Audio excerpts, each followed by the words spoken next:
Começou? Começou o Marco. Paulo, mais um episódio do No Aleatório, hein? Mais um episódio nessa segunda-feira. E não é só mais um, é o 101. É o 101. Igual o 101 Dálmatas. Ou aquela piada do 101 Dálmata. Então, nesse episódio, iremos procurar o Pingo. Exatamente. Não, hoje o episódio é mais sério, na verdade não é sério, é mais interessante, eu acho. Eu acho que é um dos pouquíssimos episódios, assim, durante toda a nossa carreira, futura ou pretérita, que vai abordar exatamente a nossa área de formação. Exatamente. E não só nossa área de formação, nossa área de especialização, né? Exatamente. Que é direito internacional, né? Exatamente. A melhor coisa sobre direito internacional é que normalmente nem na faculdade de direito as pessoas gostam. Então eu tô trazendo aqui pros ouvintes do Nu algo contra a vontade deles, que nem as pessoas do nosso próprio nicho gostam de estudar. Eu acho que ainda é mais interessante que direito tributário. Ou fiscal, pra quem é português. Direito tributário é bem legal. Então você escolheu a pessoa errada pra fazer esse tipo de comentário. Não, assim, minha esposa gosta também, eu não sei como. São maravilhosos. Fato gerador, etc. Nossa, chega, dá um arrepio aqui.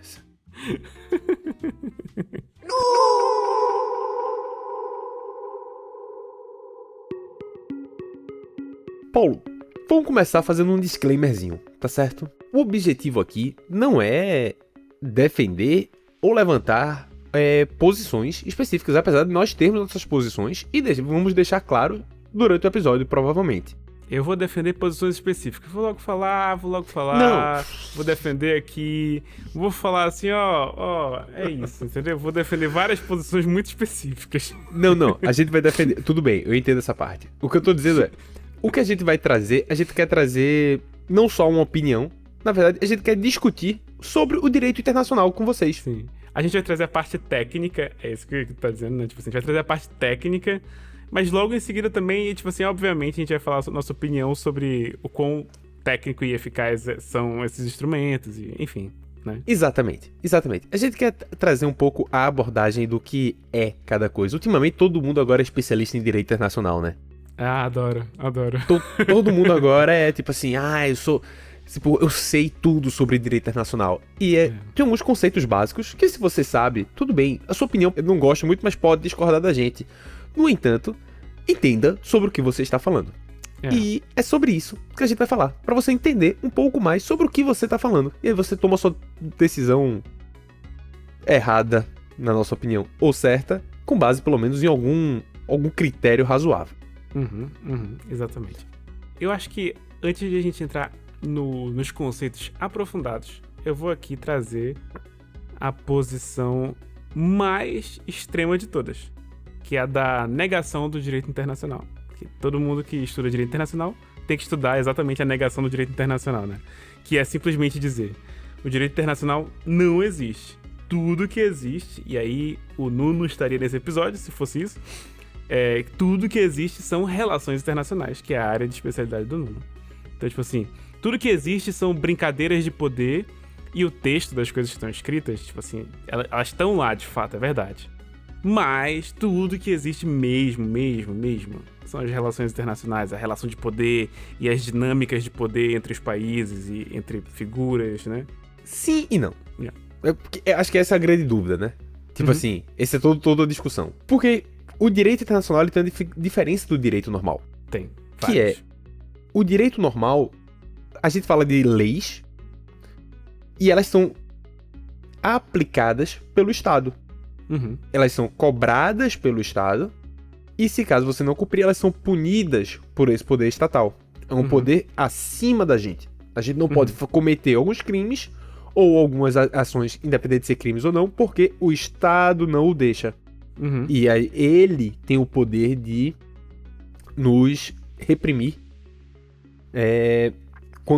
sobre esses atos específicos que a gente pode fazer. O direito internacional, a gente não tem esses supra-estados. Sim. E é aí que eu acho que é a grande diferença. Tem gente que diz que não é Estado porque não tem como se cobrar ou se coagir a aplicação. Não pode aplicar a força para se cobrar isso de forma acima do Estado. Sim. E eu acho que essa é a diferença onde algumas pessoas entendem que isso não é um direito internacional. Sim. Só que a gente pode considerar, sim, que direito internacional é direito quando a gente pensa no direito no começo do direito. Quando a gente pensa, tipo, antes de ter um código penal, antes de ter qualquer código específico, lei específica, a gente tinha uma Constituição e antes dela as primeiras regras do povo em si. Eram pessoas que não estavam submetidas a certas leis ou não, e elas decidiram como sociedade que aquilo seria errado e decidiram em conjunto aplicar punições e determinar que um órgão X ou uma pessoa Y teria o direito de aplicar as regras e cobrar. O direito internacional, ele beira um pouco esse estágio do direito. Sim. A comparação bem comum sobre isso é que é como se os países fossem pessoas de uma vila. E essas pessoas na vila, tipo assim, digamos, uma vila isolada, assim, na natureza, sabe? Igual, sei lá, o Leviatã do Thomas Hobbes, assim, que fala assim, o homem no seu estado natural. O homem no seu estado natural não é, tipo assim, é o homem numa aldeia onde não existe estado, beleza? Que as pessoas faziam muito isso antigamente, né? Roma tá cobrando muito imposto, bora todo mundo andar pra leste, tá ligado? E as pessoas abriam aldeias, né? Então os estados, eles se comportam como se eles estivessem numa aldeia. E nessa aldeia vão ter pessoas mais poderosas ou menos poderosas. Mas, no fim, a aplicação das leis depende da aldeia inteira, né? Não existe um estado, né? Não existe um prefeito, uma coisa assim de que... Tipo, uma figura de autoridade que tem um poder divino, e esse poder divino faz as coisas serem aplicadas. Normalmente tem no máximo um síndico, um negócio mais parecido com um síndico.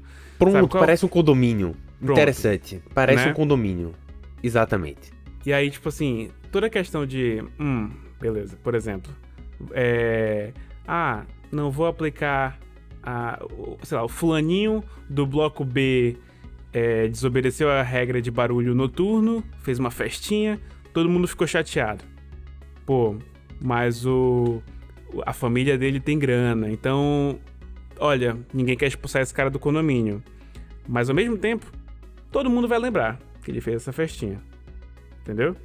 E as pessoas vão começar a tratar ele mal. Tá. Enfim, esse tratamento ruim, ele é uma coisa, eu entendo, isso aqui não é uma punição formal, mas as pessoas vão lembrar, sabe? Tipo assim, essa é a dinâmica de poder entre os países. Tipo, às vezes, beleza, o país é realmente muito... Tipo, os Estados Unidos, né? Os Estados Unidos é muito poderoso, é muito difícil sancionar os caras, é muito difícil, sabe, fazer eles agirem de uma determinada maneira, porque eles são muito poderosos, são muito ricos, são muito militarmente absurdos, mas todo mundo lembra o que eles fizeram. E na primeira oportunidade, vai todo mundo começar a cortar as asinhas, e é assim que as dinâmicas vão se ajustando, né? E aí a comunidade internacional vai criando regras, tratados, enfim, a gente vai chegar lá. Mas só trazendo essa primeira parte, que foi tipo assim, acho que é uma dos pontos de partida, né? Diferenciar as dinâmicas de poder e dizer que elas existem, mas elas também não são tudo. Portanto, o direito internacional não é só a negação, né? No caso, ele existe alguma coisa ali. Mas também existem as dinâmicas de poder. E não se enganem, tipo assim, acho que o direito internacional é onde a dinâmica de poder mais tem força no mundo do direito, assim, toda a amplitude de códigos e coisas assim, é onde mais tem força. Mas não se enganem, no direito local, as dinâmicas de poder também têm o seu papel. Várias vezes vocês vão ver direitos sendo barrados ou dificultados ou impedidos de serem acessados simplesmente por dinâmicas de poder. É uma figura bem diminuta, mas essa dinâmica existe, sabe? Sim, eu concordo. Eu acho só que você acelerou pro lado do multilateralismo. A gente vai chegar lá. Mas é isso. Fazendo aquela análise da vila, tipo assim, o estado começa numa vila, tá certo? O estado começa numa vila. Qualquer estado que seja, ele começa numa vila. Um grupo de pessoas, eles se juntam, elas escolhem, por exemplo, um síndico. A partir do aumento dessa vila e da complexidade das situações que estão sendo reguladas, esse síndico, ele precisa de uma estrutura. E essa estrutura, ela vai se aumentando. E aí, de uma forma muito rudimentar, essa escolha do síndico e do líder lá do começo, a longo prazo gera o que a gente chama hoje de governo, de Estado. Uma estrutura que cada vez mais é responsável pela fiscalização da aplicação daquelas normas, tá certo? E aí tem várias diferenças de escolha de líder. Tem gente que escolhe o líder por uma questão de família. O Paulo mesmo falou, a relação de poder, geralmente, antigamente, era o que determinava, por exemplo, quem seria o rei. Então, essa questão de monarquia, de classes, essas coisas, ela vem dessa evolução. Mas você pode ver que existe alguém que está aplicando a norma. O direito internacional, ele trava um pouco nessa evolução. Você até pode escolher um síndico.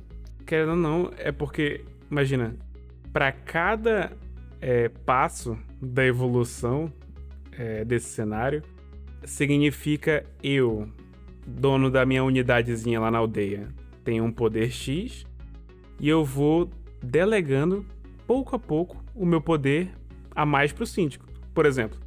Que é o que a gente faz. É o que a gente faz.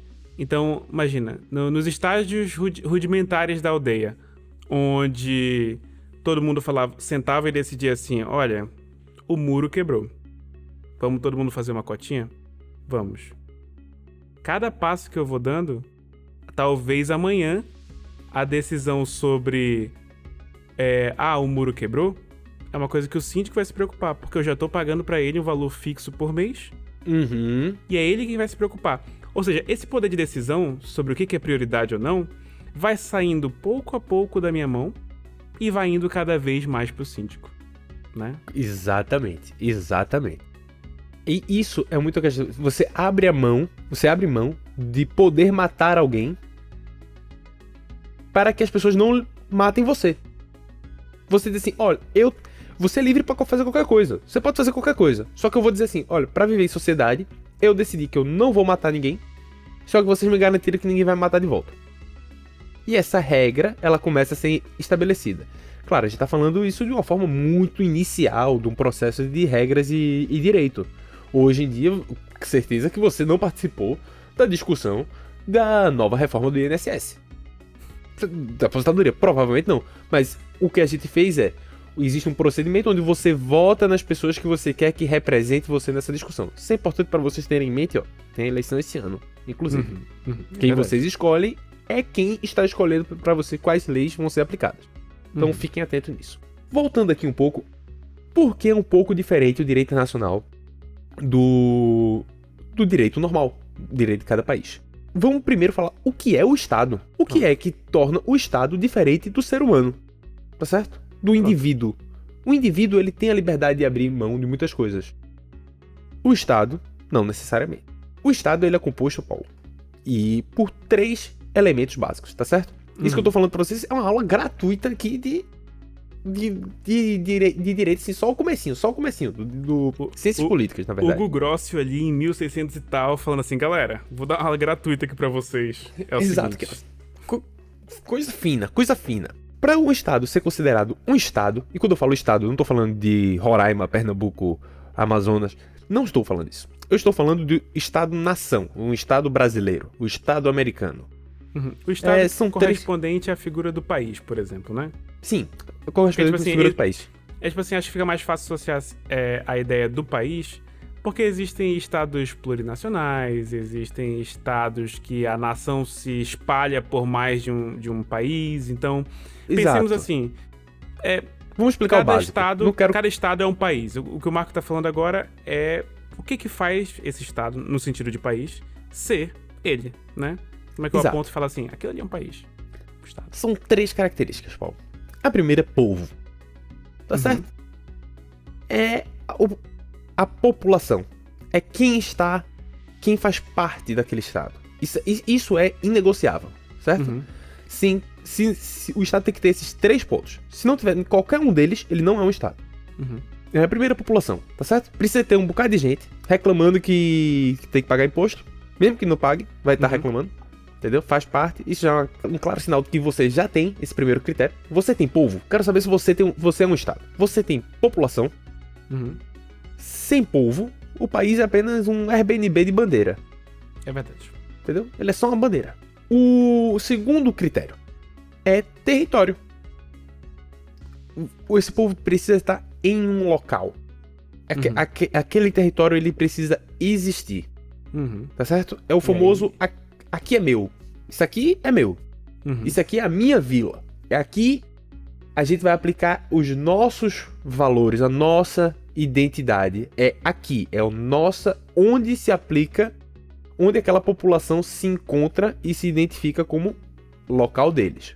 Exato. E aí é onde a gente esbarra em várias nações, né? E aí o conceito de nação, a gente pode abordar isso mais pra frente, mas a falta de um território é um problema comum de vários povos que simplesmente não têm um território. Ou porque nunca tiveram, simplesmente nasceram de uma atividade mais migratória e nômade, ou porque tinham um dia e perderam, né? Existem vários povos assim. Existe o povo do oeste do Saara, existe o povo cigano, que se considera uma nação, tem bandeira, tem idioma, tem cultura, mas nunca tiveram um território. Nem pretendem, assim, tipo assim, conquistar um território histórico específico ligados a eles. Não, eles se consideram não necessariamente, um povo nômade, andar a cavalo sem sela. Não, também não é isso. Não é essa parte romântica. Mas eles eles não precisam ter um território para existir como nação, né? Exatamente, Paulo. Exatamente. E, de novo, sem esses três, se você só tiver dois, você tem outras características. Não estou dizendo que você não é um povo. Você pode ser um povo. Você não é um estado. Sim. Você pode ter uma identidade cultural. Na comunidade internacional. Atenção. Sim. Você tem vários direitos na comunidade internacional, mesmo não sendo um país, não é só um país que tem direitos na comunidade internacional. O indivíduo, que é a menor unidade dentro de direito internacional, tem direitos, né? Então, obviamente que as outras células que vão compor um grupo de indivíduos também vão ter outros direitos associados ao direito internacional. Mas, para ter todas as características que protegem um país, um estado, tem que ter essas três que o Marco está falando. Falou a primeira, que é povo. Segunda, território. Terceira, que é o filé, tá certo? É o mais complicado, talvez, mas eu acho que talvez um dos mais importantes. Que é a esquecida, né? Soberania. A soberania... Toda eleição aparece a soberania. Soberania, o pessoal acha que é nome de perfume. Exato. Entendeu? Soberania é o direito daquele povo dizer assim, aqui é meu, quem manda sou eu, pai. Entendeu? Até o território aqui é meu. A soberania é quem manda aqui sou eu. Exatamente. Não importa o que você diga. Exatamente. A soberania depende de duas coisas. Depende de você mandar e depende de só você mandar. São duas coisas que precisam. São duas coisas. Tipo assim, uma é positiva, outra é negativa. Você tem que exercer e a outra ninguém mais pode exercer. E a gente pode até depois trazer algumas áreas cinzentas do conceito, mas é bem isso daí. E imagina o seguinte, sim, você nasceu, tá certo? Você é você. Você é um povo agora. Você é um povo, tá certo? Você mora na casa dos seus pais. Você tem um território. Não é onde você tá nascendo, não é onde você cresceu. Você não é o seu quarto, é o seu território. Mas você não tem soberania. Sua mãe vai dizer, você vai limpar o seu quarto sim, porque você tá morando embaixo da minha casa. Exatamente. Filho meu, enquanto mora aqui, não chega essa hora. Exatamente. Quem tem a soberania não é você. Você não é soberano. Aí você se muda, compra seu apartamento e aí você é soberano ali. Fazendo a devida analogia. Perfeito. A soberania, a gente já mencionou isso aqui pra vocês antes. Por exemplo, a questão da Palestina. Porque era importante o reconhecimento. Porque dizer que quem manda aqui sou eu é fácil. Eu quero ver se as pessoas reconhecem que aquele território quem manda ali é você. Se as pessoas olham pra aquilo ali e dizem assim, não, eu não mexo ali, porque ali não é meu. Ali é tal. E o reconhecimento internacional traz esse peso e esse reconhecimento da soberania. A soberania é um negócio meio... Enquanto o território e o povo são critérios muito objetivos e fáceis de ser identificados, a soberania depende um pouco desse reconhecimento internacional. Então imagina assim, temos 196 países no mundo.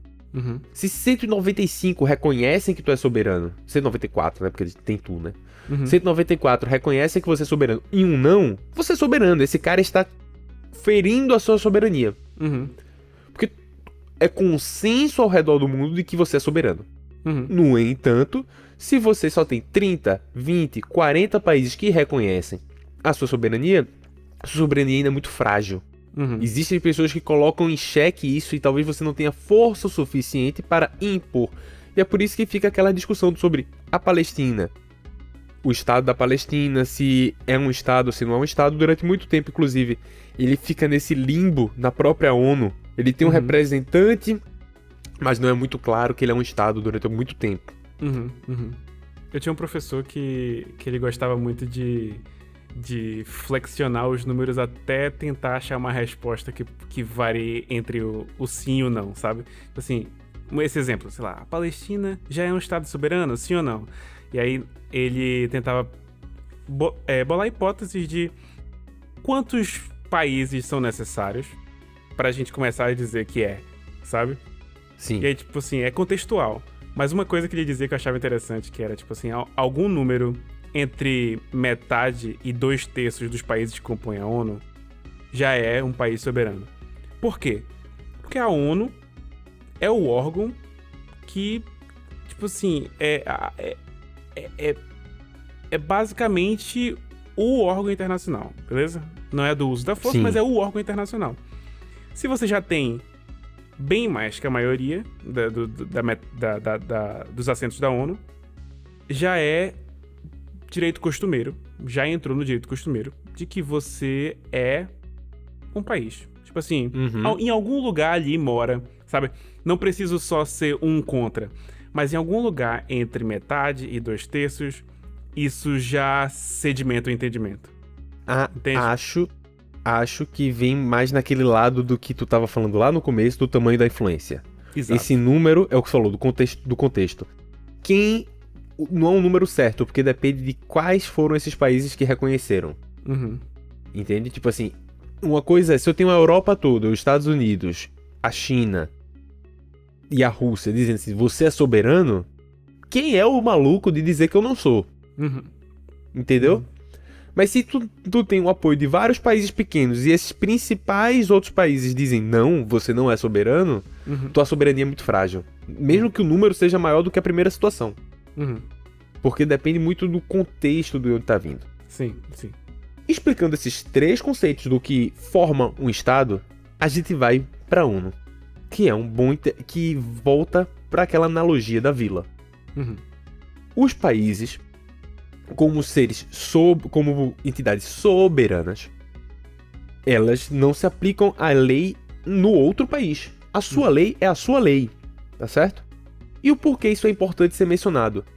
Porque o fato de você dizer eu não posso aplicar a minha lei lá garante que alguém não vai olhar pra você e vai dizer eu vou aplicar a minha lei no seu lugar. Essa é a segurança que os seres humanos lá atrás, na criação do Estado, buscaram. E não tinham. E aí foram construindo na formação do Estado. O direito internacional ele se constrói mais ou menos assim. São seres individuais que eles fazem acordos e eles vão tentando se estabelecer através desses acordos. Os diferentes países vão se alinhando. E aí vem o multilateralismo, particularmente do século passado. Que depois da Segunda Guerra Mundial, vamos lembrar que nós tivemos 2 guerras mundiais no intervalo de 30 anos entre uma e outra. Muito próximo. Então, para evitar isso, o que é que os países fizeram? Vamos fazer o que as primeiras pessoas fizeram. Vamos abrir mão um pouco do que da nossa soberania, pouco, em troca da segurança internacional. A ONU, ela funciona nesse contexto. O órgão da ONU, eles abrem mão de um pouquinho, mas quase nada. Porque vai naquele ponto. Como eles são soberanos, a ONU, apesar de ser um órgão internacional, ela não tem simplesmente força para aplicar. Quando eles falam o Tribunal de Haia aplicou a lei tal. Essa lei, ela se aplica para países signatários. O Tribunal de Haia não tem o poder de simplesmente processar qualquer pessoa ao redor do mundo. Pequeno parênteses, pra quem não sabe o que é o Tribunal de Haia, é o Tribunal Penal Internacional, tá? Se aplica ao Brasil, né? Que é o nosso caso da legislação brasileira. E ele é basicamente um tribunal penal pra julgar crimes cometidos face ao direito internacional, né? Crimes... É um tribunal penal, de novo, né? Então são governantes que são condenados por genocídio e são crimes muito específicos, né? Então... Exato. E, de novo, não é porque eles vieram aplicar lá, não, entendeu? Antes que muita gente diz assim, vieram meter o bedelho aqui. Não, veja, a gente assinou dizendo, nós nos submetemos a esse tipo de regulamentação e a essas normas. E não é pra ser feito a cada 5 anos, senão a gente não anda pra frente. Exato. Não é pra gente se submeter. A gente submeteu ali e tomou aquela decisão. E aqueles países signatários vão pra esse lado. Hoje, o direito internacional, nesse sentido, se assemelha muito ao que o Paulo deu de exemplo. É um síndico. Entendeu? É meramente um condomínio. É muita reunião, pouca ação, entendeu? No máximo, mesmo assim, vez ou outra tem alguma coisa séria, mesmo a maior parte das coisas é uma multa, é uma conversa. Então, e muita briga nas reuniões também, que é importante para qualquer condomínio. Essa parte, sobre a ONU, eu gosto sempre de colocar uma side note sobre a Liga das Nações, que foi criada logo depois da Primeira Guerra Mundial, que ela é um antecessor da ONU, né? É um antecessor espiritual e de bens também. Todos os bens da Sociedade das Nações foram transferidos para a ONU, né?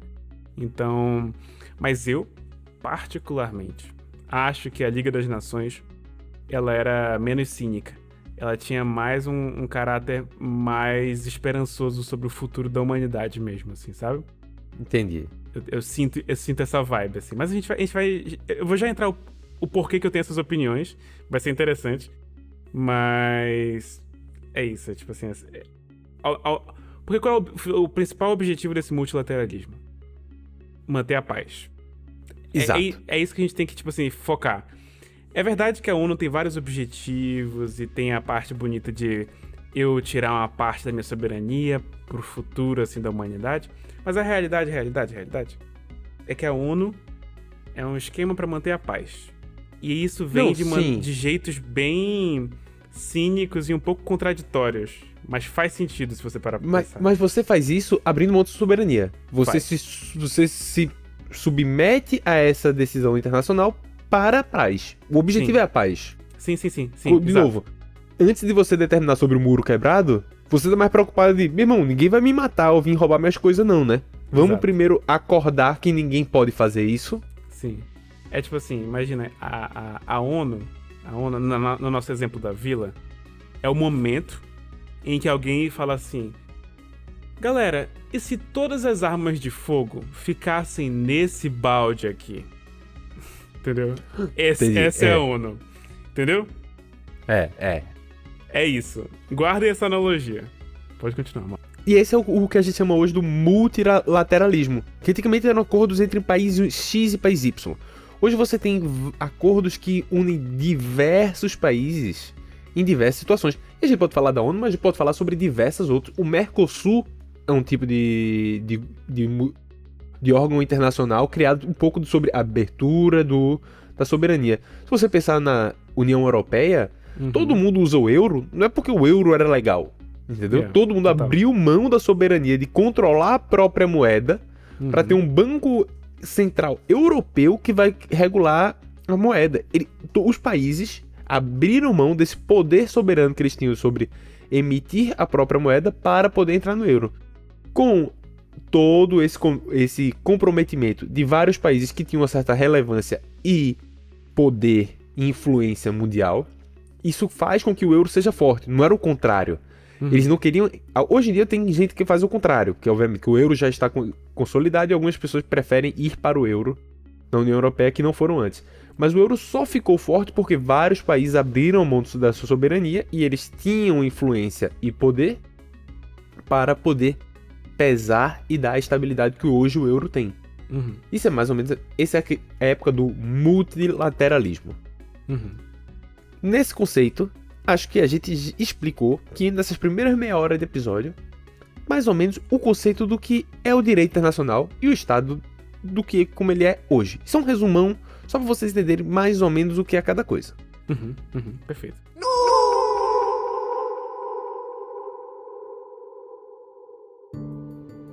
E Paulo, vamos agora falar sobre a evolução do direito internacional e os acontecimentos que vêm acontecendo do porquê decidimos fazer esse episódio.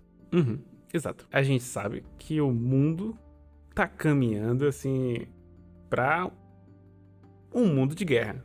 Independente de existir uma guerra mundial ou não, o mundo tá caminhando pra essa direção, né? E o objetivo dos países em fazer esses órgãos internacionais e fazer acordos multilaterais ou não, o principal objetivo é manter a paz. Ou pelo menos evitar a guerra. Porque teoricamente, se a gente imaginar qual é a maior injustiça do mundo, a maior injustiça do mundo é a guerra. Se você parar pra pensar, você pode pensar nas maiores injustiças. Não tem uma injustiça maior do que você tá vivendo sua vida e uma bomba cair na sua escola, ou uma bomba cair no hospital. Não existe certo ou errado, não existe pessoas boas ou pessoas más se você tá na sua escola estudando, vivendo a sua vida, e uma bomba dizimou toda a existência da sua cidade, às vezes, né? Sim, sim. Então, mas o mundo que a gente tá caminhando é um mundo caminhando pra guerra, né? É um mundo descrente no direito internacional, descrente na capacidade do direito internacional de se mover e proteger algumas situações específicas. E eu falo especificamente sobre a posição atual dos Estados Unidos, que é um dos maiores estados, né, nesse jogo, porque pra ele é um jogo. Os Estados Unidos invadiu recentemente a Venezuela, né? A gente viu, ele capturou um líder de estado. Vão argumentar, mas era um ditador. Pô, era, né? Igual vários que os Estados Unidos apoiam, né? Família Saudita na Arábia, né? É um exemplo. Exato. A gente tem todos os exemplos das ditaduras da América Latina que os Estados Unidos colocou no poder. Os Estados Unidos financiou a ditadura no Brasil, Pinochet, sabe? Enfim, tudo ali no quintal dos Estados Unidos, conhecido como América Latina, foi financiado pelos caras. E não é porque é ditadura que é a justificativa deles invadirem ou não, sabe? Eles invadem estados democráticos, invadem ditaduras, invadem quem eles quiserem pra colocar quem eles quiserem no poder. Independente, inclusive, da motivação, tá certo? De novo, a gente volta lá para aquele começo, sobre a soberania e sobre como surge o direito. Eu decido que eu não quero matar ninguém porque eu estou abrindo mão desse meu direito para que não me matem. Então, sempre que você pensar que tal pessoa pode fazer X e ela pode, você diz assim, não, ela pode fazer isso. Pense assim, seu pior inimigo, a pessoa que você mais discorda. Se você é de direita, pense na esquerda. Se você é de esquerda, pense na direita. Pense num símbolo. Se você, não, eu gosto que o Trump fez isso na Venezuela. Tá, pense que o Kim Jong-un olhou e disse assim, eu não gosto que esse cara, ele é contra os direitos humanos, eu discordo dele por razões X ou Y. Ele vai lá e sequestra o líder de Estado. Ele não pode fazer isso. Como não poderia ser feito do outro lado. Essa é o critério básico do direito e do multilateralismo, principalmente do direito internacional e da soberania. Independente de críticas que podem ou não ser feitas aos diversos, como é que eu posso dizer isso? Governos diferentes ao redor do mundo, não há abertura para que um governo externo invada ou atue nele. Existem ainda dúvidas sobre, por exemplo, sanções. Mas já a própria sanção, ela é claramente um negócio de dizer assim, eu não negocio com ele. Ele tá lá. Ele vai fazer o que ele quiser. Mas eu não vou ajudar ele, não vou negociar, não vou mandar dinheiro, não vou fazer não sei o quê. Sim. Essa sanção, apesar da gente poder discutir sobre se moralmente correta ou errada, ela, de certa forma, ela não afeta a soberania porque não foi entrar ali. É como se fosse um boicote. É como se fosse um boicote. Sim. O que não pode fazer é a própria invasão. A abertura que isso dá é muito perigosa. É muito perigoso você ter um presidente americano que entra, bombardeia um outro país, sequestra um líder de estado e vai lá e diz assim, de forma muito clara, muito clara. Isso você pode ver, eu tava vendo ao vivo, inclusive, vou deixar aqui o link, do pronunciamento do Donald Trump, assim que o primeiro pronunciamento após o ataque, após o sequestro do Maduro, ele fala não só sobre direitos humanos ou sobre ditadura.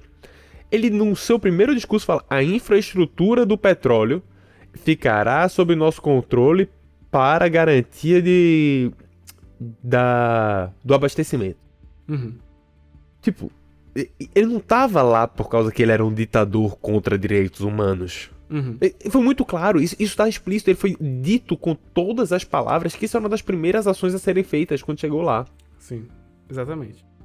E tipo, não existe abertura ou aceitação disso. Independente se você concorda que ele é um ditador, que ele deveria sair, que ele não deveria sair, independente de qualquer coisa. Uhum. Não se entra na casa dos outros pra fazer o que você quer. Exato. Exatamente. E, de novo, você pode pensar assim, sei lá, se você se compadece com a América Latina e já quer defender o direito de Estado, tudo bem.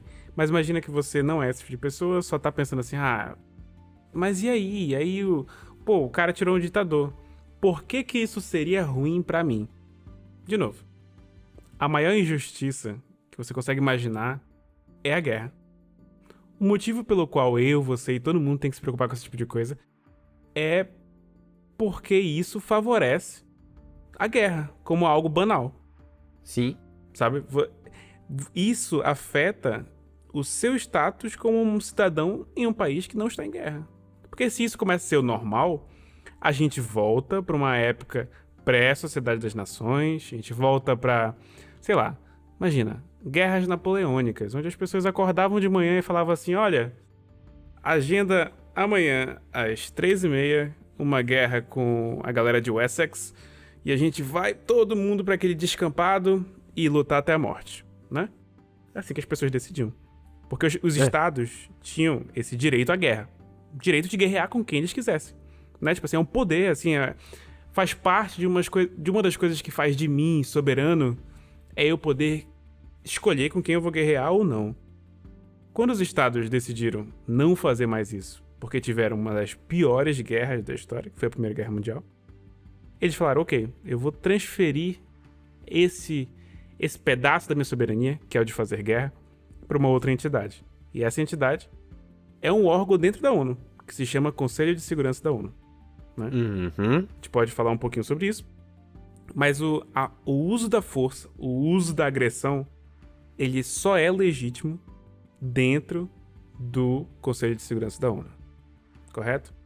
Então, por exemplo, por que a Rússia não poderia ter invadido a Ucrânia? Né? Por quê?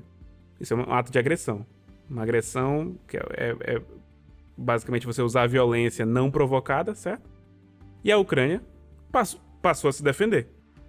Ok? Então, o ato de agressão, ilegal, nos olhos do direito internacional. A defesa da Ucrânia não é ilegal, porque é a legítima defesa contra a agressão injusta, certo? Então a gente tem... É assim que se configuram as coisas, né? Se fosse na época pré-Sociedade das Nações, pré-ONU, tudo bem, os estados têm o direito de declarar guerra, né? A gente tem até na Constituição Brasileira, guerra declarada. Apesar de eu acho que essas coisas... Não sei se essas coisas ainda existem, de declarar guerra, porque isso não existe mais pros países. Isso não é um poder seu pra você declarar, sabe? O uso da força eu da acho que guerra existe a formalidade. Existe a Acho que formalidade. existe a formalidade. Mas assim, a guerra já começou. Quando você chega nesse ponto, a guerra já começou. Exato. Né? Então... Por que é preocupante, né? Os Estados Unidos agir dessa forma? Porque ele não pode, né? E aí, quando ele pode, mais alguns vão achar que podem também, ele vai achar que pode em outros territórios, e no fim ninguém vai estar seguro. E a maior injustiça vai estar acontecendo em vários focos ao redor do planeta ao mesmo tempo. Vamos lá, só pra deixar claro assim, por exemplo, uma das coisas que a gente poderia discutir moralmente Apesar de eu considerar que ainda é errado pelo direito internacional. Ah, o cara liga, velho, Maduro, cola aqui, vai ter meu aniversário. Aí o cara chega em Washington, o cara diz, não, tu tá sendo preso por crimes contra a humanidade, não sei o quê. Ainda com o direito internacional, se o cara ainda acha que é conturbado porque existe um certo... O papel do chefe de Estado, de certa forma, ele é respeitado porque ele representa o Estado naquele momento. Mas veja, não, o cara mandou caças para o país. Ele bombardeou o país. Houve bombardeamento. De novo, nesse primeiro discurso, pós o ataque, ele menciona, estamos decidindo quem ficará no local. E vamos ficar lá até ser alguém que seja razoável. Não é você que escolhe. Imagina que você vai para sua eleição. Você elegeu o seu presidente. Você elegeu. O povo tem a soberania de dizer quem decide quem é meu líder sou eu. Não é o americano. O povo tem a soberania, inclusive, de decidir pegar em armas e lutar contra o próprio líder. Né? Exatamente. Também não é só... Ai, nossa, então quer dizer que o povo tinha que ficar lá? Não, o povo tinha... Eles podem meter a Revolução Francesa lá nos caras e guilhotinar todo mundo, tá tudo bem. Não tem, talvez, o poder de fazer isso, tá certo? Eles não têm a capacidade de poderio de bater de frente, eu acho. Não sei, não sei. Com o exército americano, acho que não tem, não. Não, eu digo... Que esse é o ponto. Não, calma. Eu digo, a Venezuela, o povo da Venezuela contra o líder venezuelano, imagina. É deles o poder de fazer isso, entendeu? Tem, de novo, também acho que poderia não ter, mas tem. A guerra civil, ela não é um ataque à soberania. Fica aí bem claro. A guerra civil não é uma guerra internacional. É um direito. Não são dois estados intervindo na soberania um do outro. É internamente. Porque o povo tem a soberania.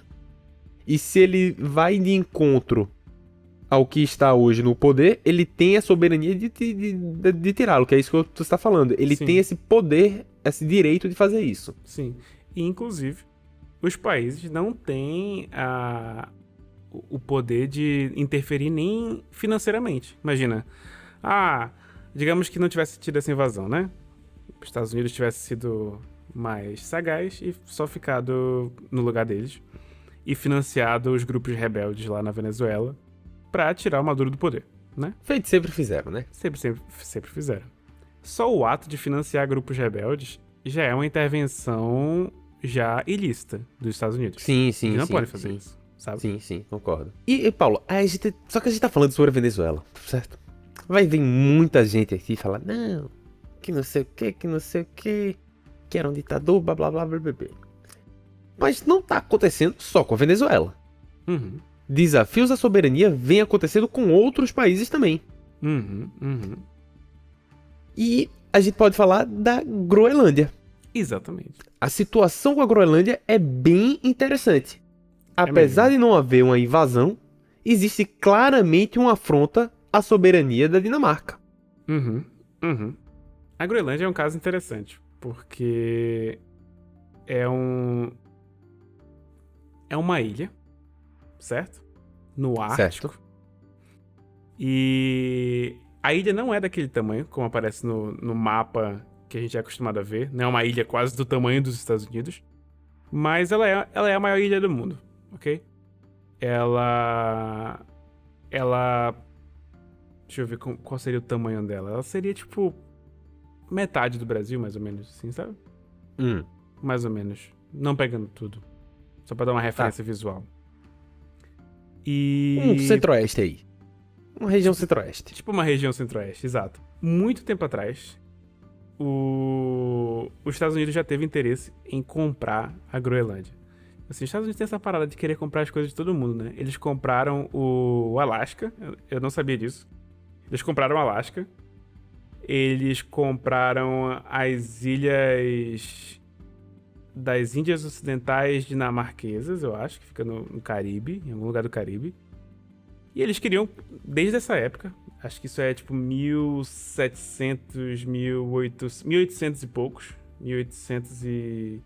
Compra do Alasca em 1867, compra das Índias Ocidentais Dinamarquesas em 1917. Eles queriam comprar essas coisas, né? Desde essa época aí. E eles têm vários motivos. Um dos motivos é a rota de navegação, que pode abrir caso tenha um degelo, beleza? Mas tem também a passagem que tem acesso à Rússia e parte da Europa, certo? Eles têm esse interesse nesse posicionamento estratégico. E pela riqueza mineral da região. Eles têm desde essa época a visão sobre isso, ok? Passa-se bastante tempo. Acontecem as duas guerras mundiais. Em 1942, os Estados Unidos invadem a Groenlândia e se oferece para fazer a defesa da região, com medo que os alemães nazistas vão ocupar a região porque eles tinham derrotado a Dinamarca na guerra. E, curiosamente, disso surge algo bom, porque o primeiro-ministro da Dinamarca, da Groenlândia, acaba por ter um poder diferenciado do primeiro-ministro da Dinamarca na Dinamarca, beleza? Então, Como assim? o primeiro-ministro da Dinamarca, da Groenlândia, passa a ter um poder de decisão diferenciado do primeiro-ministro da Dinamarca na Dinamarca, entendeu? São dois primeiros-ministros diferentes. Certo. Então esse da Groenlândia, que depois a gente vai chamar só de primeiro-ministro da Groenlândia, ele autoriza os americanos a formarem tipo uma base lá, que lá em 1955, eu acho, não, 51, gera um acordo de defesa, onde os Estados Unidos realmente cria aquela base militar que todo mundo conhece, que é tipo assim, que gerou parte da polêmica, que é a base de Pituffik, que fica responsável pela defesa de todo o território, e eles começam a fazer uns programas secretos lá na Groenlândia. Enfim, os Estados Unidos têm interesse nessa área já há um tempo.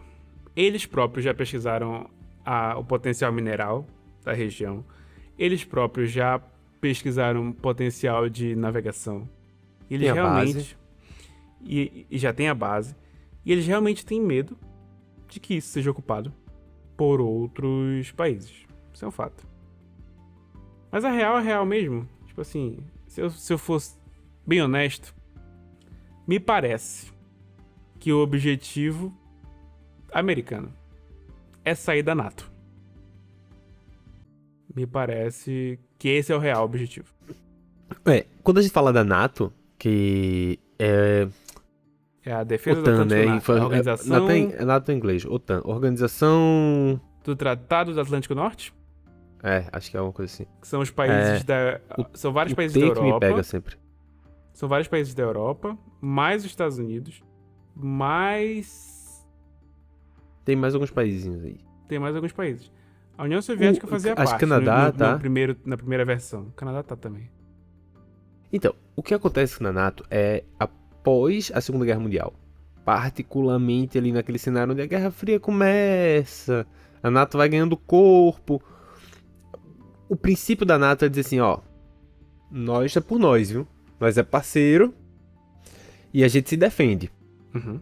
Atacou atacou todo mundo. Isso é o princípio básico. Atacou atacou todo mundo. Se você atacar um país da NATO, da OTAN, todos os outros países se comprometeram a entrar na guerra para defender esse país. Sim. O texto original falava assim, devem se juntar e atacar o outro país invasor. Mas os Estados Unidos falou que não ia assinar o tratado se aquele deve tivesse lá. Então, o tratado da OTAN tá tipo assim, olha, os países podem se juntar. Devem. Exato. Deveriam. O que significa que os países estão autorizados. Lembra que eu falei que a agressão é ilegal no direito internacional? Uhum. Quando um país agride o outro, os outros países podem tomar medidas contra o agressor. Não necessariamente agredindo de volta, depende, né?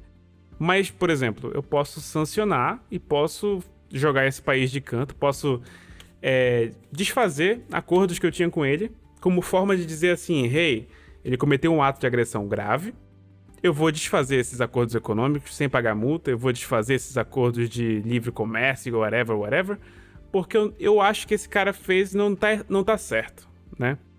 Então, você tem um tratado que permite, mesmo que fala assim, podem se ajudar em caso de agressão, já é bom o suficiente Porque se um país invade uma das pessoas, dos estados da OTAN, os outros podem agredir tranquilamente e ninguém vai poder falar assim: hey, vocês não acham que essa agressão de volta foi demais? Aí eles vão falar: não. Tá aqui, ó. Tava tudo previsto no tratado. Exato. Todo mundo tava ciente você disso. atacou um membro da OTAN sabendo das consequências que isso poderia trazer. Exatamente. Não venha reclamar que isso é contra o direito internacional, porque tá aqui o tratado. É público pra todo mundo. Exato. E o Trump, o que ele agora faz com a Groenlândia, é ameaçar, inclusive, tomar a força caso não queira ser vendido. Uhum. Inclusive, há relatos nessa semana passada de caças militares sendo enviados para a Groenlândia. Uhum. Então, assim, a OTAN não estava preparada para uma agressão interna dela. Uhum. Ele não estava preparado para esse processo. Yeah. Isso, inclusive, tem uma entrevista de novo da semana passada, vocês podem procurar, do Celso Amorim no UOL, Uhum. falando sobre o tarifaço, inclusive. Ele diz assim: eu acho que a gente subestimou aquilo. Porque a gente achou só que era a loucura dele, mas aquilo, na verdade, estava escondendo toda a lógica pela qual ele vai guiar os próximos anos de governo dele. Uhum. Acabou o multilateralismo. Uhum. É o que você falou. A influência da pessoa e o poder dela faz aquilo ser ou não mais aplicado, porque ele vai fazer questão de utilizar aquilo. O Paulo deixou bem claro e de uma forma muito clara, muito explícita. Isso também acontece de forma interna, tá certo? E a gente pode ver isso de forma muito clara quando a gente fala sobre benefícios fiscais, várias empresas que fazem lobbies, apesar do lobby muito em tese ser proibido no Brasil, muitas empresas grandes fazem o lobby e elas têm legislações e benefícios fiscais que nenhuma outra empresa pequena ou média teria. Uhum. Exatamente por poder de influência que ela teria, que ela tem ali. Se isso acontece internamente, imagina fora. Né? Sim. Só procurar só ver licitação pública. É tipo, é ridículo. Só licitação pública. É que, nossa, direito internacional funciona até alguém puxar um porta-avião. Exato.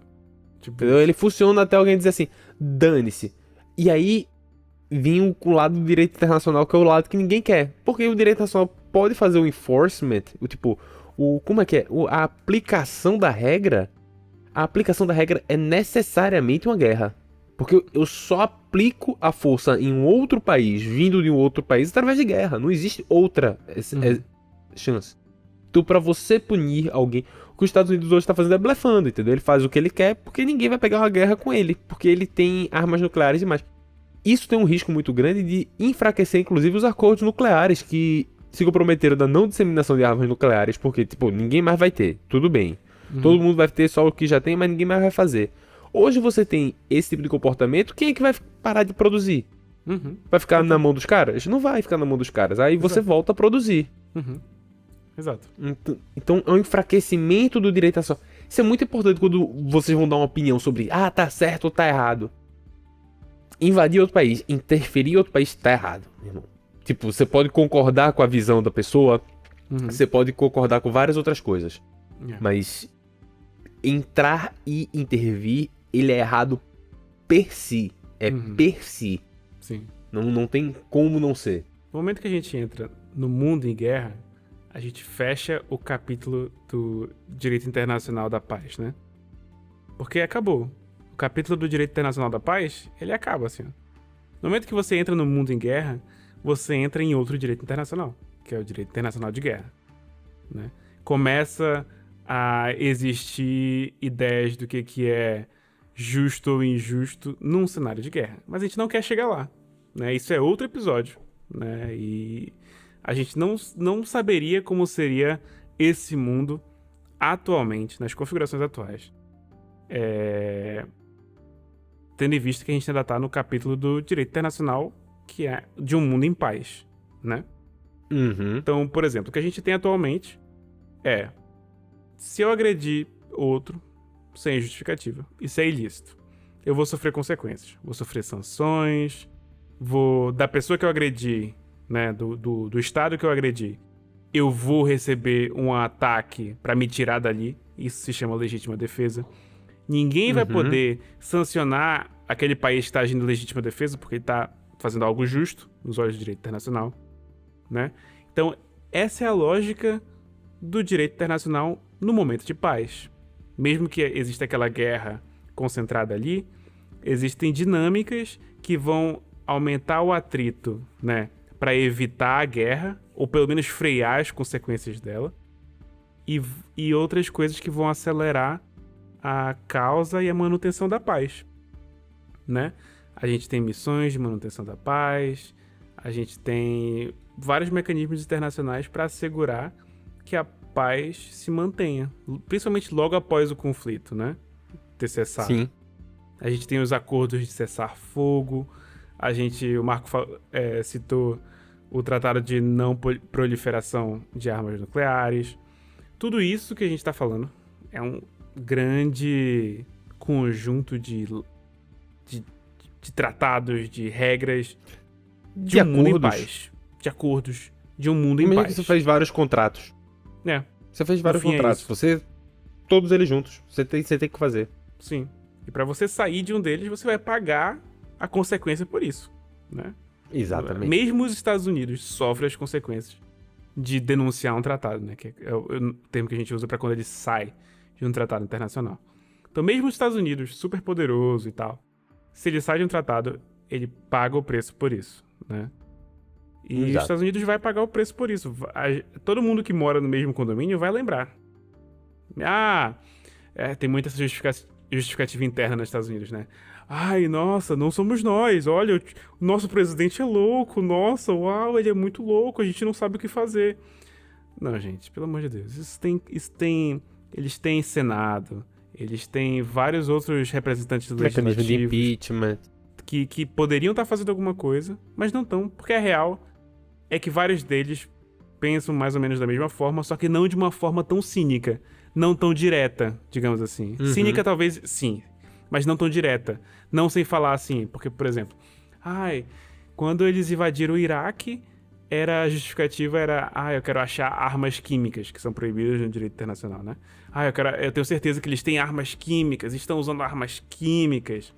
Foram lá, invadiram o Iraque, não tinha nada de armas químicas. A realidade é que eles só estavam fazendo uma represália de um ataque que eles tinham sofrido.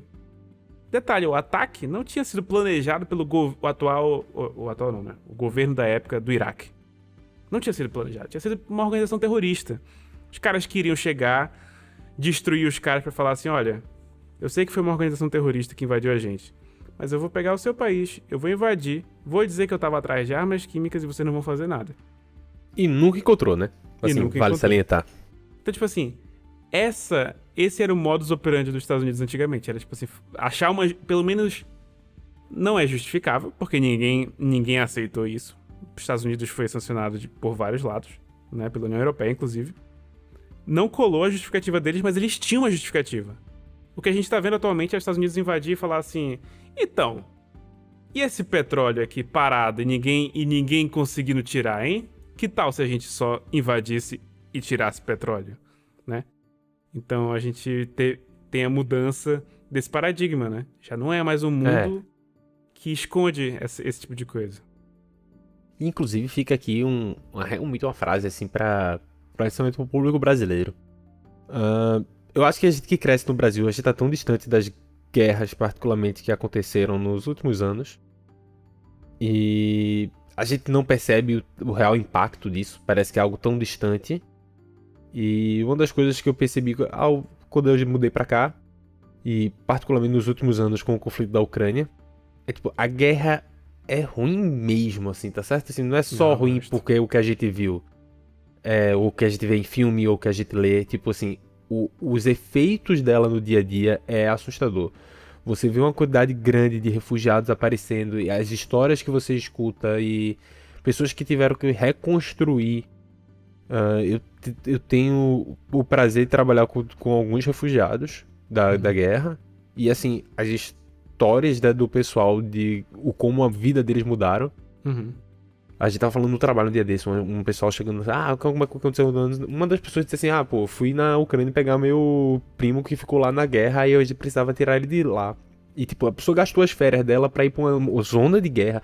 Não é pra tirar foto com ninguém, não, entende? Assim, é pra resgatar um familiar que ficou pra trás, pô. E, tipo, é muito forte. Acho que muitos dos brasileiros não têm noção da real consequência do que é uma guerra. E isso tá acontecendo na Venezuela, que tem fronteira com o Brasil. Eu tenho certeza que se eu subisse numa torre de antena, eu ia conseguir ver os bombardeios lá de casa. Dá pra... Seria assim? Já ia dizer assim, cara, a torre da antena fica naquelas árvores de 50 metros. Não, mas Manaus é bem perto. O que eu quero dizer é que, tipo, a gente tá acostumado a ver a guerra longe. A guerra não tá tão longe assim. Pode estar longe de outras partes do Brasil, mas pelo menos da minha região, tá perto o suficiente pra gente começar a sentir as consequências. E a gente vai pra internet e tem pessoas assim, vem fazer isso aqui, vem fazer isso aqui. Bicho, independente do teu lado político, velho, você não defende. Ainda mais se você, entre aspas, se considera um patriota. Você não defende que um país estrangeiro bombardeie o seu país, não importa quem seja bombardeado.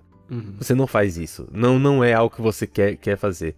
Se você é esse tipo de pessoa, você é só uma pessoa ruim. Desagradável mesmo, assim, sendo bem sincero. Não é legal, não é divertido, não tem um intuito e não é barato feito para soa ser comentando no Instagram. Sim. Tem um custo muito caro. Total. E eu até... Vamos lá, eu até, assim, dou uma relevada, digamos assim, quando eu vejo outros venezuelanos defendendo a invasão dos Estados Unidos.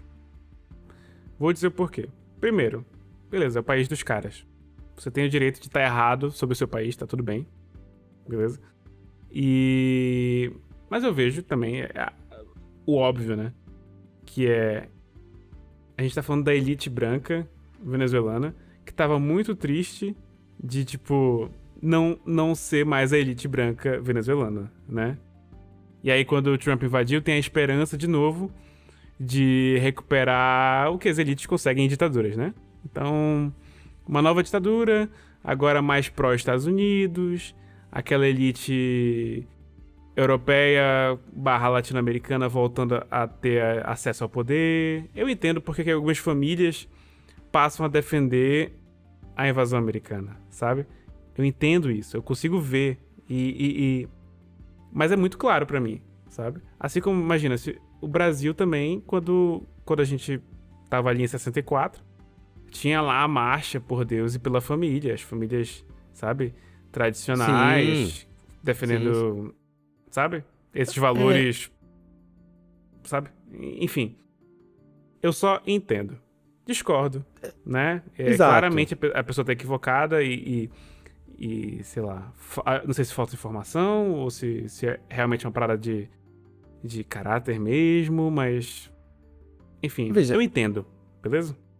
Eu entendo a mecânica, eu entendo que na Venezuela houve problemas econômicos, então também não tenho tão por dentro de quem são esses refugiados, quem são as pessoas que saíram de lá, qual é o retrato, tipo assim, eu não tenho tão a fundo, mas eu vou ser bem sincero, a invasão não teve como intuito, agora vai ter comida, entendeu? Se o seu problema é que a Venezuela tá sem comida, não foi por causa disso que o Trump mandou ninguém lá não, tá certo? Ele nem mencionou esse problema. Exato. Sobre a questão de pobreza, não era essa a situação, não foi essa a situação e não vai ser isso que vai ser ajeitado. Total. Entre aspas. Então, é mais nesse lado, assim. Eu entendo também essa questão, tenho um pouco conhecimento de causa, então também não... Mas, de novo, é o meio que está errado. Se você não gosta, você não gosta. Por isso que lá no começo do episódio eu falei assim, não é sobre X ou Y, entendeu? É sobre critérios específicos do que pode ou não pode fazer. Porque se você aceita isso, se você pede pra um Trump e invadir o Brasil porque você não gosta do presidente, você tá dizendo claramente que quando você botar o seu presidente, o Putin pode fazer a mesma coisa porque de acordo com ele pode, entendeu? Porque meio que já abriu essa porta. E ninguém pode, ponto. Ninguém pode, é só isso.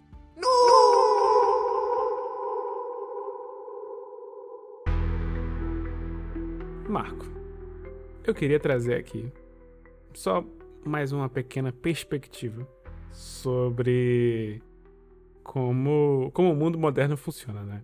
Que eu queria trazer aqui a pequena perspectiva sobre o Tesouro Direto americano. Não sei se tu sabe sobre a pequena, como é que se fala?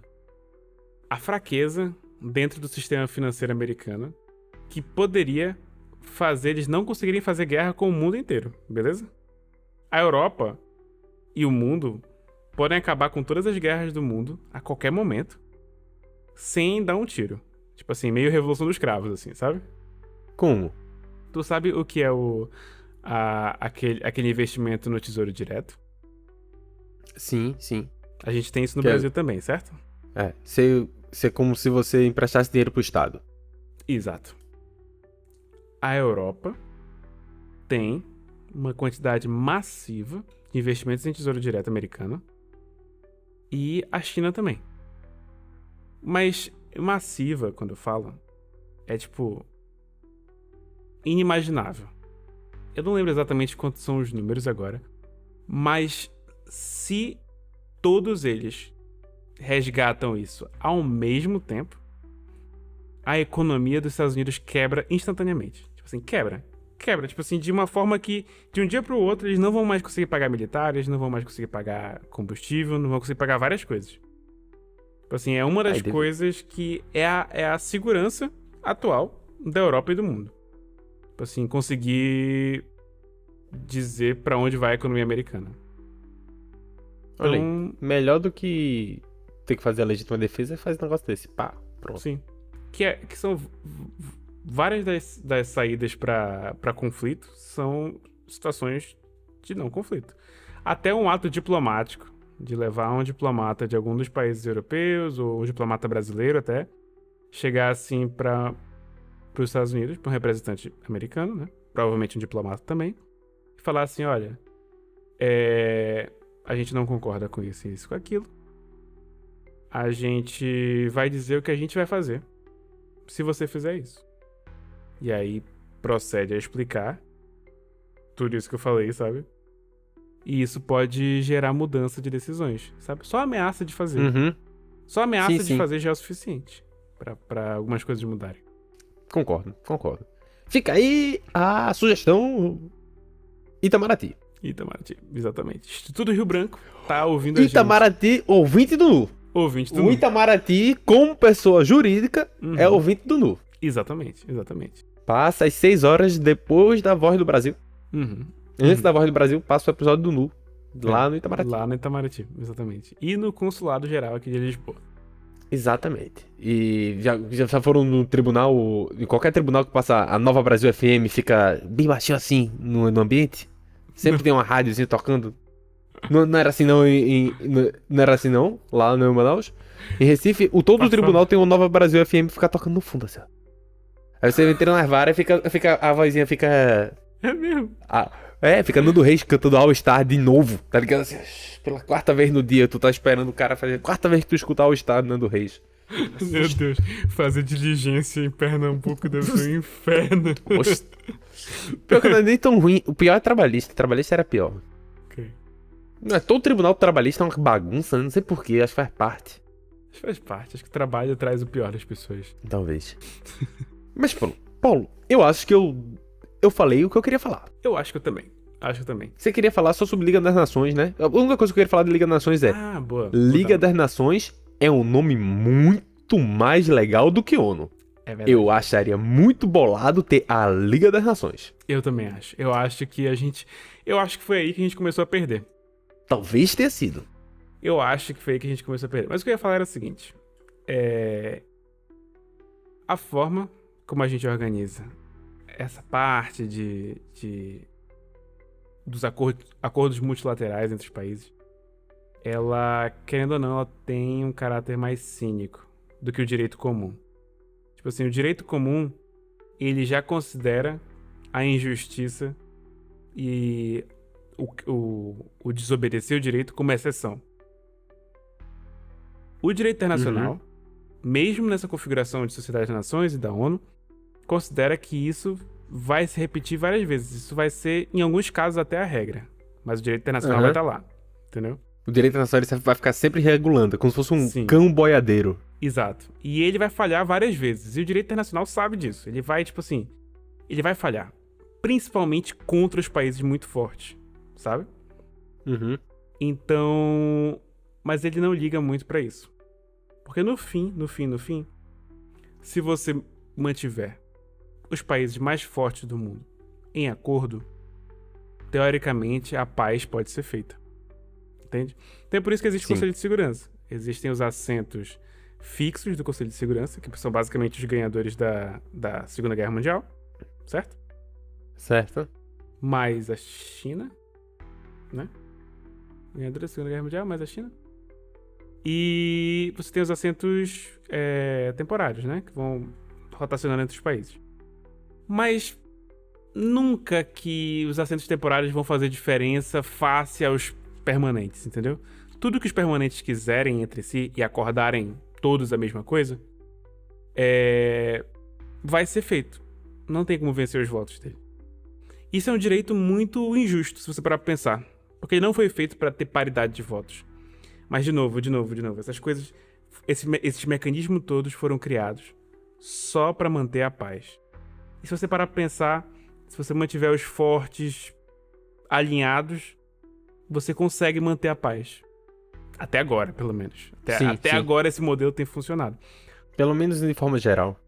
Uma pequena mudança que existiu entre a Sociedade das Nações e a ONU, que é a Organização das Nações Unidas, foi a possibilidade de expulsar um membro. E é por isso que eu disse mais cedo que a Liga das Nações tinha um caráter mais sonhador e esperançoso da humanidade. Que eles achavam na cabeça deles que se você permitir a expulsão de um membro, as coisas iam continuar firmes e fortes, assim, vai ser tudo bem. Mas não. Várias dessas dinâmicas de como você... Aliás, não é expulsão de um membro. Não sei se é expulsão de membro ou se é eliminar de uma votação. Tô na dúvida agora. Mas eles cometeram a audácia de eliminar a Rússia numa votação. Não sei se agora eles expulsaram ou se eles só eliminaram de uma votação. Agora tô na dúvida, faz muito tempo que eu li isso. Mas hoje em dia não se faz isso. Nunca. Tipo assim, você não consegue votar pra expulsar alguém, tá ligado? Sim. E eu acho que quem não conseguiu prever as consequências diretas desse tipo de ação acreditava numa sociedade das nações onde realmente o objetivo era evoluir a humanidade pra um mundo onde nunca existisse guerra, sabe? Sim. E a Organização das Nações Unidas não. Ela não tem nada disso. Ela tem um sistema de veto... a Liga das Nações existia a possibilidade de se derrubar vetos. Aí é diferentão, hein? Isso muda tudo. Não. Isso muda todo o jogo. Muda tudo. Entendeu? Então, a ONU já veio assim, olha, não dá pra derrubar veto. O país e os vetos só podem ser feitos pelos membros permanentes, certo? Olha, é isso. Os membros permanentes podem vetar coisas, ninguém pode derrubar. E é isso, se acostumem com isso. Isso é um direito muito injusto. E, de novo, como eu falei, sabendo disso, é mais fácil manter a paz. Entende? É o meu realpolitik aí, né? É um realpolitik total. Boa. Paulo, vamos para os nossos quadros? Vamos para os nossos quadros. Vamos deixar o ouvinte descansar? Vamos. Olha, eu provavelmente devo ter me confundido nessa parte final sobre quais são as partes que a Liga das Nações podia fazer na época. Eu vou fazer um comentário aqui, corrigindo aqui embaixo. Só pra avisar aí que eu fiquei na dúvida agora e eu vou pesquisar assim que acabar o episódio. Mas se você deixou isso bem claro pros ouvintes, os ouvintes vão entender. Pronto. Não se preocupe, não. Fechou. Informação aleatória. Informação aleatória.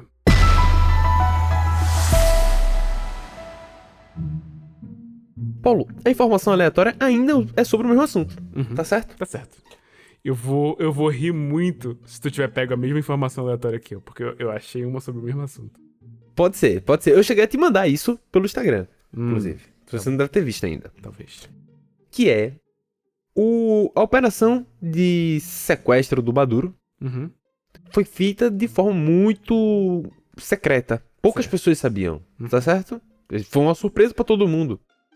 Mas A Domino's já sabia. É exatamente a mesma informação aleatória.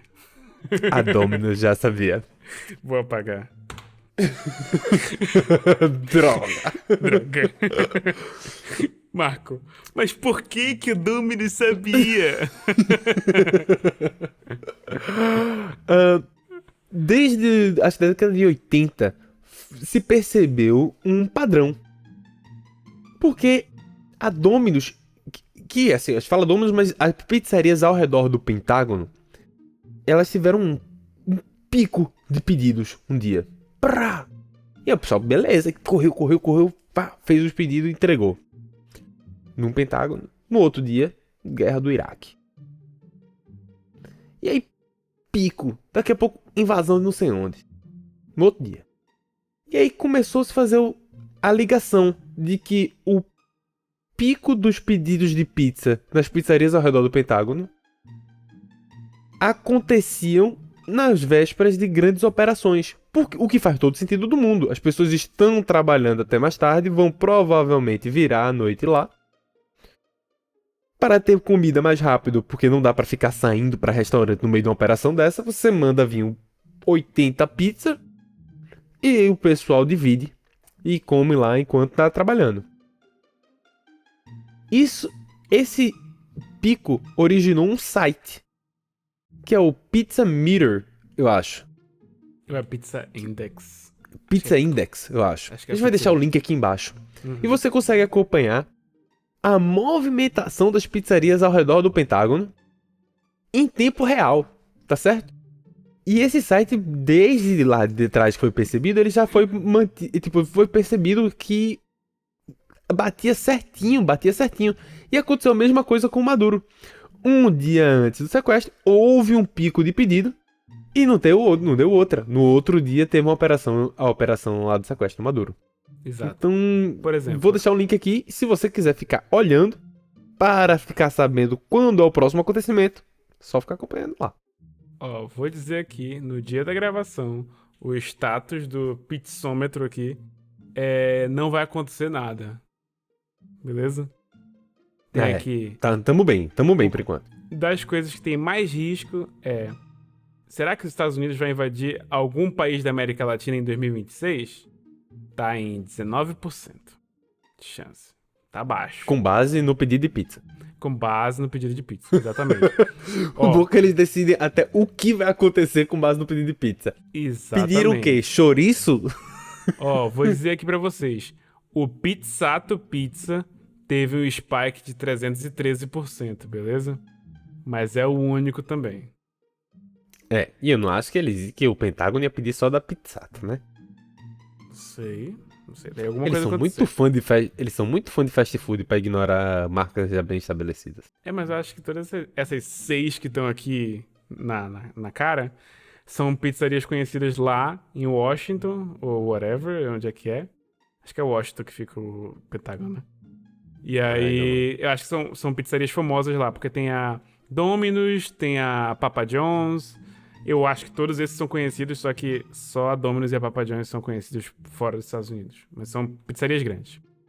Entendi. Ok, Muito procurei bom. o Pentágono, tá certo? Tem um Pentágono em Washington. E tem a Carpintaria Pentágono em Pombal, aqui em Portugal. Eu acho que é a do Washington. E talvez. Nunca dá pra eliminar, né? Não dá pra confiar nos americanos. Mas o site é Pizzint, Pizzint, que é Pizzint .watch. WATCH. Pizzint.watch. Beleza? Vão lá e fiquem olhando. E na hora que aparecer um alerta, avisa a gente. Exatamente.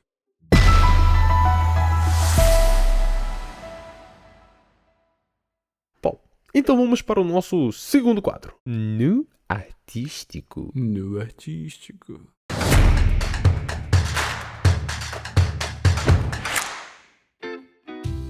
Marco, vou trazer aqui um filme de 2016, 10 anos atrás, que não é diretamente relacionado com o tema, só se toca nesse tema, que é o Journey to Greenland. Uma viagem à Groenlândia, ou Le Voyage au Groenland. Que é basicamente a história de dois amigos que são atores em Paris. O Thomas e o Thomas.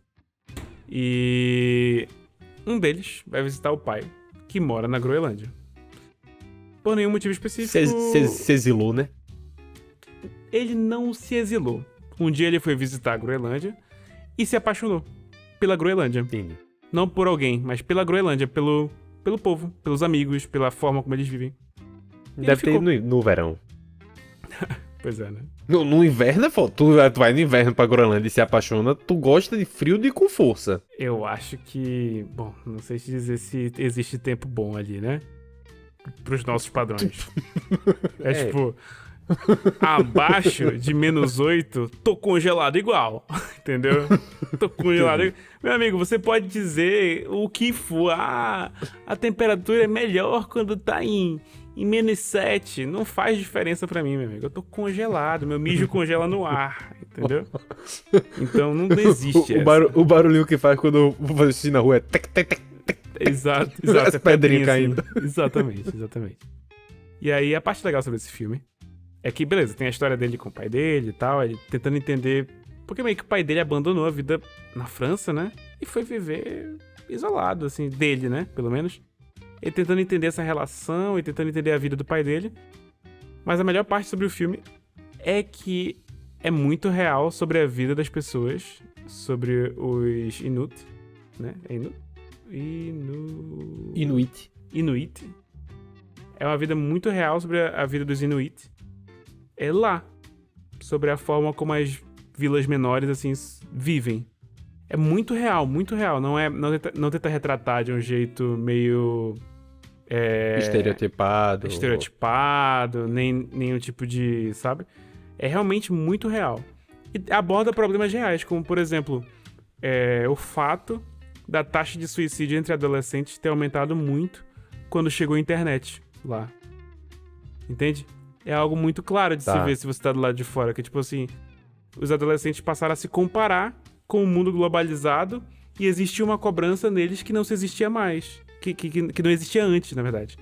Então, isso é abordado no filme, assim, de leve, assim. É só uma coisa que aparece durante o filme, mas que você fica pensando, realmente, faz sentido, sabe?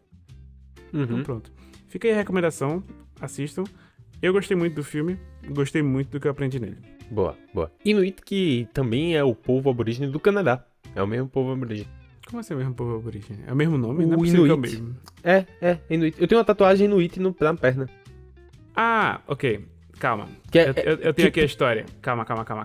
Né? É porque eles são originários mais ou menos das mesmas a mesma linhas, etnia. assim. É a mesma etnia, assim. Mas a realidade é a seguinte. Os caras emigraram pra lá 4.500 anos atrás, beleza? Século XIII teve uma migração de um povo chamado Tule, que é esse povo que veio do Alasca, migrou pra oeste e chegou lá na Groenlândia. E aí essa galera é o mesmo povo do Canadá. Entendeu? Mas os Canadá... Inuit, na verdade, são uma mistura entre esse povo e os povos que estavam lá. Tá. O povo no Canadá também se chamava Inuit, tá certo? Eles também deve ser a mesma matriz. Deve ser ter mais migração pra de esse volta, lado. né? Não deve ser, tipo assim... Tipo assim, teve uma migração pra oeste, né? Mas deve ter uma galera voltando. Só sabiam ir. Exato. Tipo, a gente aprendeu, né? Nunca aprendeu a dar uma volta. Exato. Botaram uma rotunda no meio do caminho. Total. Mas pronto. Bom, então terminou? Terminou.